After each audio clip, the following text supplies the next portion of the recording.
ప్రభు యొక్క ఘనమైన నామాన్ని బట్టి ప్రతి ఒక్కరికి వందనాలు చెల్లిస్తున్నాను. ఈరోజు దేవుని యొక్క కనికరం మనకెంతో అవసరమై ఉంది. ఆయన కనికరం కొరకు ప్రతిరోజు, ప్రతి స్థలంలో ఎంతోమంది కనిపెట్టుకుంటూ ఉన్నారు. హెబ్రీయులకు రాసినటువంటి పత్రిక 4వ అధ్యాయము 16వ వచనం. కనుక మనం కనికరింపబడి సమయోచితమైన సహాయం కొరకు కృప పొందినట్లు ధైర్యంతో కృపాసమునొద్దకు చేరుతాము.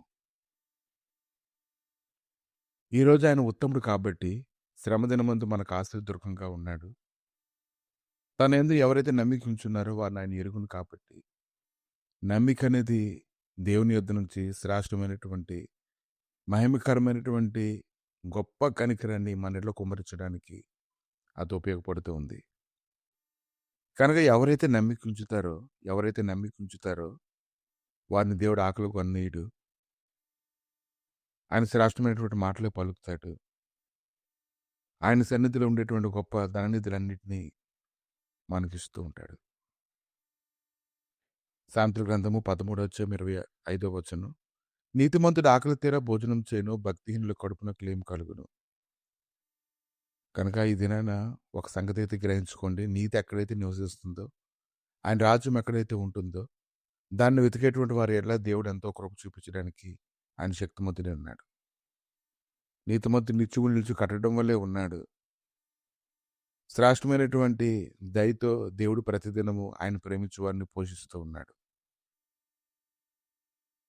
2 వృత్తాంతాలు 7వ అధ్యాయము 2వ వచనం నుంచి కొన్ని వచనాలు చూసినప్పుడు, యెహోవా తేజస్సుతో మందిరం నిండినందున యాజకులు అందులో ప్రవేశింపలేకపోయిరి.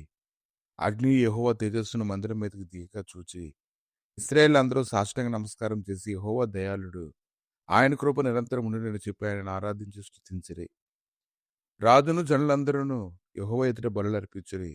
రాజైన సొలొమోను 22,000 పశువులను 120,000 గొర్రెలను బలులుగా అర్పించును. యాజకులు తమ తమ సేవా ధర్మంలో నిలిచి ఉండగాను, లేవీయులు యెహోవా కృప నిరంతరం నిలుచున్నదని వారి చేత ఆయన స్తుతించుటకే రాజైన దావీదు కల్పించిన యెహోవా గీతములను పాడుచు వాద్యములను వాయించి నిలిచి ఉండగాను, యాజకులు వారికి ఎదురుగా నిలిచి బోర్లు ఊదుచుండగాను, ఇశ్రాయేలు అందరూ నిలిచి ఉండగాను, రాజును జనులందరూ కూడి దేవుని మందిరం ప్రతిష్ఠ చేసిరి.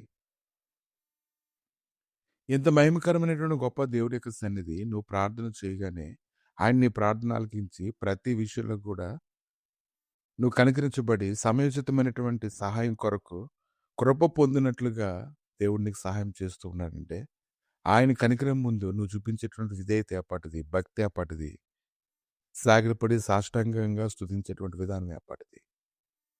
ఈరోజు సర్వశక్తిమంతుడైన దేవుడు ప్రతి ఒక్కరికి ఏదో ఒక రీతిగా సహాయం చేయగలిగినటువంటి వాడే ఉన్నాడు. అలా సహాయం చేసేటువంటి సర్వశక్తిమంతుడైన దేవుడు ప్రభువైన యేసుక్రీస్తు ద్వారా నీకు సమస్తం అనుగ్రహించడానికి ఆయన శక్తిమంతుడే ఉన్నాడు. ఆయన శక్తి, ఆయన బలం, ఆయన కృప నీ కొరకు ఎల్లప్పుడూ సిద్ధపరచబడి ఉంటుండగా ఎల్లప్పుడూ నీ యొక్క యోగ్యమైన ప్రవర్తన ద్వారా ఆయనను సంతోషపెట్టాలి. ఆయనకి ఏది ఇష్టమైందో నువ్వు తెలుసుకోగలగాలి. అప్పుడు నువ్వు ధైర్యంగా ఆయన కృపా సింహాసనం వద్దకు చేరి నువ్వు ఆయనతో మాట్లాడగలుగుతావు. ఆయన కనికరాన్ని బట్టి సమస్తము చేసేటువంటి దేవుడు నీకు తోడుగా ఉన్నాడు.